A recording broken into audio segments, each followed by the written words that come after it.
दामुबाई भी सोलबोन को लेने से मना कर देता है क्योंकि उनमें से एक भी सोलबोन उसे सूट नहीं करता था। ऑस्कर भी सोलबोन को लेने से मना कर देता है क्योंकि वह एक फुट ब्रांच का सोल मास्टर है, इसलिए उसे इसकी ज़रूरत नहीं है। तांगसन दुविधा में फंस चुका था। ग्रैंड मास्टर तांगसन को लेफ्ट लेग सोलबोन जुरुचिंग को देने के लिए कहते हैं क्योंकि यह सोलबोन उसके लिए सूटेबल था। जुरुचिंग ग्रैंड मास्टर का धन्यवाद करती है। इसके बाद ग्रैंड मास्टर उस राइट आर्म सोलबोन को मोटू को देने के लिए कहते हैं। मोटू भी सोलबोन पाकर खुश हो जाता है। अब तांगसन के पास एक ही सोलबोन थी, विजडम स्कलबोन। तांगसन इसे निंगरोंगरों को देना चाहता था, लेकिन यह सोलबोन तो बियाओ के लिए भी सूटेबल था। तांगसन इस सोलबोन को लेने से मना कर देता है। निंगरोंगरोंग तांगसन से कहती है, ब्रदर सान, तुमने इस कंपटीशन के लिए बहुत ज़्यादा एफर्ट लगाए हैं, इसलिए यह सोलबोन तुम्हें मिलना चाहिए। इस सोलबोन को हासिल करने के बाद तुम श्रेक के रियल में सोल बन जाओगे। बियाओ कहती है, तुम मुझसे छोटे हो, इसलिए यह सोलबोन तुम रख लो। तांगसन मना करने लगता है। तभी वहाँ पर पॉइजन मास्टर आ जाते हैं। वे कहते हैं, लिटिल मॉन्स्टर, मैं वापस आ गया। तांगसन पॉइजन मास्टर को देख खुश हो जाता है। पॉइजन मास्टर तांगसन से कहते हैं, इस स्कलबोन को तुम अपने पास रख लो। तियान दो एम्पायर ने जो 2 सोलबोन प्रिपेयर की है, उनमें से एक सोलबोन बियाओ के लिए सुटेबल है, जो कि एक राइट आर्म सोलबोन है। तांगसन हैरान रह जाता है। वह कहता है, क्या आपने दोनों सोलबोन कलेक्ट कर ली? पॉइजन मास्टर तांगसन से कहते हैं, लिटिल मॉन्स्टर, तुमने सच में मास्टर सोल हॉल को हरा दिया है। तांगसन पॉइजन मास्टर से उन 2 सोलबोन के बारे में पूछता है। पॉइजन मास्टर बताते हैं, उनमें से एक सोलबोन एक सरपेंट की है और वह एक स्कलबोन है। तांगसन कहता है, अगर ऐसा है तो आप उस स्कलबोन को अपनी ग्रैंड डॉटर दुगुयान को दे देना। उसे पॉइजन को स्टोर करने के लिए उसकी ज़रूरत पड़ेगी। हमारे श्रैक स्कूल के अंदर किसी भी पर्सन की मास्टर सोल स्नेक से रिलेटेड नहीं है। पॉइजन मास्टर खुश हो जाते हैं। वे कहते हैं, मैं तुम्हें उस स्कलबोन के बदले एक नया सोलबोन रीपे कर दूंगा।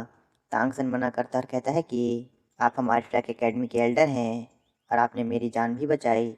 आपने ही मुझे आइस फायर माउथ स्प्रिंग से प्रीशियस हब्स को ले जाने की परमिशन दी थी। आपके बिना हम इस चैम्पियनशिप को नहीं जीत पाते। ग्रैंड मास्टर तांगसन को शीनियन से जो सोलबोन मिली थी उसे निंगरोंगरों को देने के लिए कहते हैं। तांगसन मान जाता है और उस सोलबोन को निंगरोंगरों को दे देता है। ग्रैंड मास्टर कहते हैं, यह राइट आर्म सोलबोन तुम्हारे लिए सूटेबल है। निंगरोंगरोंग भी सोलबोन पाकर बहुत ज़्यादा खुश हो जाती है। वह ग्रैंड मास्टर और तांगसन का धन्यवाद करती है। तभी वहाँ पर मार्शल सोल हॉल के बहुत सारे सोल मास्टर्स आ जाते हैं और उन्हें चारों तरफ से घेर लेते हैं। चीफ निंग समझ जाते हैं कि अब वे इस फाइट को अवॉइड नहीं कर सकते हैं। क्रिस्टेंथम मास्टर और घोस्ट मास्टर अटैक करने के लिए रेडी हो गए थे। सलस कहता है, अब जब तुमने सोलबोन को बांट लिया है तो यह कंपटीशन सक्सेसफुली पूरा हो गया है। सलस का इशारा मिलते ही क्रिस्टेंथम मास्टर और घोस्ट मास्टर अटैक करने के लिए चले जाते हैं, लेकिन स्वॉर्ड मास्टर चेंजिन अपना स्वॉर्ड उन दोनों के सामने कर देते हैं। तांगसन और बाकी सब अलर्ट हो जाते हैं। क्रिस्टेंथम मास्टर कहते हैं, चीफ निंग, अगर तुम्हारी किबाम्बा ट्राइब ने हमारे मामले में दखल देने की कोशिश की तो तुम हमारे दुश्मन बन जाओगे। ग्रैंड पासवर्ड को गुस्सा आ रहा था, लेकिन चीफ निंग उन्हें रोक देते हैं। ग्रैंड मास्टर पूछते हैं, तुम हमारे स्टूडेंट पर अटैक क्यों कर रहे हो? क्रिस्टेंथम मास्टर कहते हैं, यह लड़की एक ह्यूमन फॉर्म सोल बीस्ट है। ह्यूमन फॉर्म सोल बीस्ट का सुनकर सभी बहुत ज़्यादा शॉक हो जाते हैं। पॉइजन मास्टर भी बहुत ज़्यादा हैरान रह जाते हैं। वे मन में कहते हैं, love stick heart book Scarlet ने इसके सोल बीस्ट के ऑरे को छुपा रखा था। अगर मुझे पहले ही पता होता यह एक सोल बीस्ट है तो मैं इसे कभी मास्टर सोल हॉल नहीं आने देता। तांगसन अपने फ्रेंड से कहता है, शावो कोई ह्यूमन नहीं है। शावो तांगसन की बात सुनकर बहुत ज़्यादा हैरान रह जाती है। तांगसन कहता है, मैं जानता हूँ, बहुत लंबे समय से जब मेरी पर्पल डेमन आई अपग्रेड हुई थी तब मैंने तुम्हारी रियल आइडेंटिटी को जान लिया था। शावो तांगसन की बात सुनकर बहुत ज़्यादा हैरान रह जाती है। शावो अरलोंग से माफ़ी मांगती है अपनी आइडेंटिटी छुपाने के लिए, लेकिन अरलोंग उसे शांत कराती और कहती है कि तुम्हें माफ़ी मांगने की ज़रूरत नहीं है। इससे कोई फ़र्क नहीं पड़ता कि तुम कौन हो, तुम हमेशा मेरी प्रेशियस डॉटर रहोगी। दामूबाई भी कहता है इससे कोई फ़र्क नहीं पड़ता, मैं बस इतना जानता हूँ कि शाओ श्रैक का एक मेंबर है। ऑस्कर भी शाओ को चिंता ना करने कहता है। निंगरोंग रोंग शाओ के पास आती और कहती है कि हम हमेशा तुम्हारे साथ रहेंगे। शाओ अपने सभी साथियों को अपने साथ खड़ा देख खुश हो जाती है। तांगसन उसके पास आता और कहता है कि तुम्हें चिंता करने की कोई ज़रूरत नहीं है, इससे कोई फ़र्क नहीं पड़ता कि तुम एक ह्यूमन हो या एक सोल बीस्ट, तुम हमेशा मेरी बिलव्ड बन रहोगी। शाओ तांगसन के गले लग जाती है।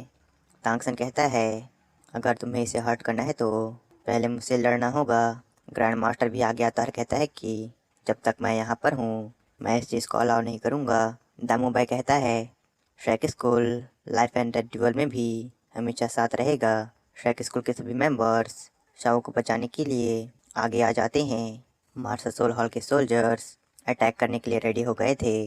चीफ निंगरोंग को इस तरह बैटल में उलझता देख हैरान रह जाते हैं। तभी डीन आगे आ जाते हैं और कहते हैं कि झाओ जी से कहना कि वह श्रैक स्कूल को मैनेज करे और बच्चों को पढ़ाने में और ज़्यादा अच्छी तरह से फोकस करे। अरलोंग भी डीन के साथ आ जाती है। किमिंग कहता है डीन भले ही पैसों के भूखे हैं लेकिन वे रिलेशनशिप को ज़्यादा महत्व देते हैं। ग्रैंड मास्टर भी अब फुल फॉर्म में आ जाते हैं। डीन, ग्रैंड मास्टर और अरलोंग अपनी golden iron triangle fusion skill का यूज़ करके सेक्रेट ड्रैगन को समन करते हैं। पॉइजन मास्टर भी आगे आते हैं और कहते हैं कि ये कभी मत भूलना मैं भी श्रैक का ही पार्ट हूँ। घोस्ट मास्टर अपने घोस्ट क्लॉ से सेक्रेट ड्रैगन को एक ही झटके में डिस्ट्रॉय कर देता है। बीबी डोंग अब फाइट में उतर जाती है।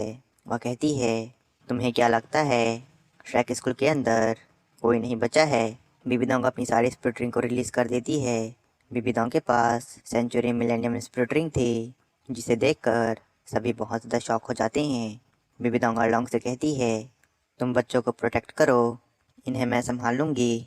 क्रिस्टेंथो मास्टर बीबी डोंग पर अटैक करने आता है लेकिन पॉइजन मास्टर उसे ब्लॉक कर देता है और कहता है जी भगवान मैं अभी मरा नहीं। घोस्ट मास्टर क्रिस्टेंथो मास्टर की मदद करने आता है लेकिन sword master changing ghost master को ब्लॉक कर देते हैं। तभी वहाँ पर मार्शल सोल हॉल के 2 ग्रैंड सोलैंड मास्टर और बहुत सारे ग्रेट सोलैंड मास्टर आ जाते हैं। एल्डर हॉन्टेड लेपर्ड और ग्रैंड बियर मास्टर फिर से पिटने के लिए आ गए थे। Bibi Dong elder haunted leopard से भिड़ जाती है। ग्रैंड बियर मास्टर और बाकी के ग्रेट सोलैंड मास्टर अटैक करने आने लगते हैं। शाओ सभी की जान को खतरे में देख अपना सेक्रीफाइस करने का सोचती है। तांगसन उसे रोकने की कोशिश तो करता है लेकिन नाकामयाब हो जाता है। शाओ खुद का सेक्रीफाइस करने वाली थी। ग्रैंड बियर मास्टर और बाकी के ग्रैंड सोलन मास्टर शाओ की तरफ बढ़ने लगते हैं। तांगसन अपना हैमर लेकर शाओ के आगे आ जाता है। Bibi Dong, poison master, sword master Shao और तांगसन को बचाने के लिए जाने लगते हैं। घोस्ट मास्टर का अटैक तांगसन को लगने ही वाला था, तभी आसमान से बहुत बड़ा हैमर गिरता है जिससे अरीना में बहुत बड़ा गड्ढा बन जाता है। मार्शल सोल हॉल के ग्रैंड सोलैंड मास्टर उस हैमर से दूर हो जाते हैं। तांग हाओ आसमान से अपनी हीरो वाले एंट्री मारता है।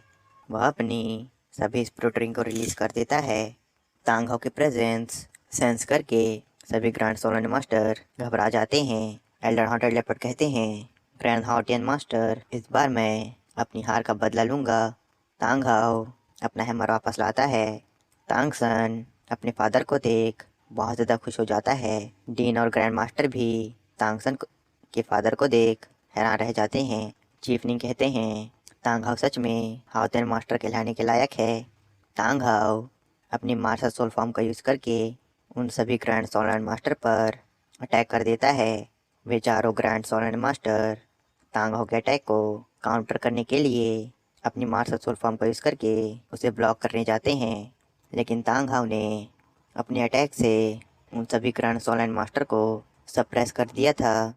लेकिन वे ग्रेट सोलैंड मास्टर अपनी पावर्स उन ग्रैंड सोलैंड मास्टर को प्रोवाइड करने लगते हैं। दोनों ही पार्टी के बीच पावर स्ट्रगल हो रहा था, लेकिन तांगहाओ की स्ट्रेंथ बहुत ज़्यादा थी। बहुत बड़ा एक्सप्लोजन होता है जिसका इम्पैक्ट पूरे मार्शल सोसाइटी में दिखाई देता है। तांगहाओ ने उन सभी ग्रैंड सोलैंड मास्टर को नानी याद दिला दी थी। वह शाबू और तांगसन को लेकर वहाँ से चला जाता है। वहाँ जाते जाते ग्रैंड मास्टर डीन फैंडर और बाकियों का धन्यवाद करते हैं और कहते हैं, तुमने मेरे बेटे को ट्रेन किया, मैं तुम्हारा एहसान कभी नहीं भूलूंगा। ग्रैंड मास्टर और बाकी सब सेक्रेट टेम्पल से निकल जाते हैं। उन चारों ग्रैंड सोलैंड मास्टर ने सेक्रेट टेम्पल के प्रीशियस स्टैचू को बचाने में सक्सेसफुल तो हो गए थे, लेकिन खुद को बचाने में अनसक्सेसफुल हो जाते हैं।